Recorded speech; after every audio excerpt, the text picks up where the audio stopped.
NASCAR is facing an aging audience crisis, and the data suggests that a YouTube creator with 4.7 million subscribers is reaching the exact demographic the sport is losing. While the physical scale of the NASCAR empire remains impressive, their median viewer age has climbed steadily over the last 2 decades. As the audience drifts into the 50-plus bracket, the 18 to 34 demographic has seen a corresponding decline. This drop-off isn't due to a lack of interest in racing, but a shift in the track experience. The modern environment is highly polished and corporate, utilizing stadium seating and massive digital screens that can make the event feel distant and overly manufactured. The speed remains, but the relatability has faded. This has left an opening for a new kind of racing personality, one who speaks directly to a younger, digital-first audience.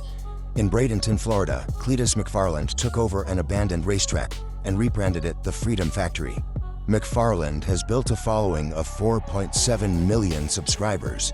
His videos frequently reach a viewership that rivals traditional television network sports broadcasts.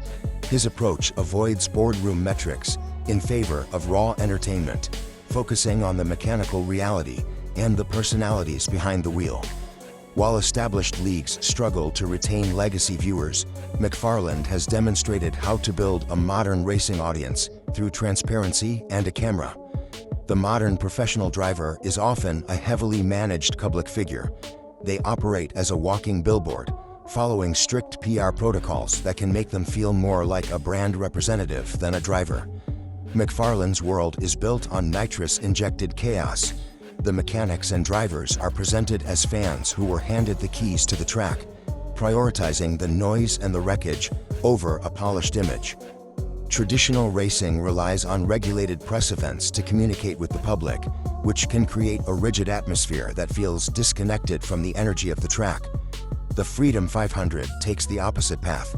It features a fleet of identical Ford Crown Victoria police cruisers, vehicles the audience recognizes, and puts them through a high-impact race designed for spectacle.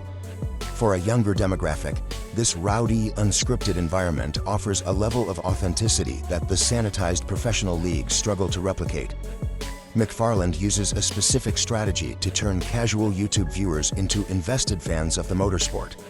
He documents the months of preparation and mechanical failure that happen in the garage.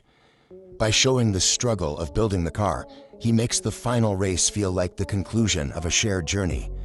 He addresses the audience directly, treating them as peers, creating a connection long before the starting line.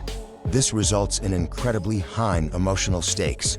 When a car crashes at the Freedom 500, the fans are invested because they've watched every hour of the work that went into it. McFarland integrates his audience into the mechanical process, building a level of community that traditional, top-down racing leagues currently lack. If NASCAR wants to bridge the generational gap, it may need to adopt a new blueprint. This starts with lowering the barrier to entry, so fans can feel a personal connection to the cars. Second, the sport should allow for more unscripted personality. Drivers who are allowed to show frustration and genuine emotion are more likely to resonate with a modern audience than those following a script.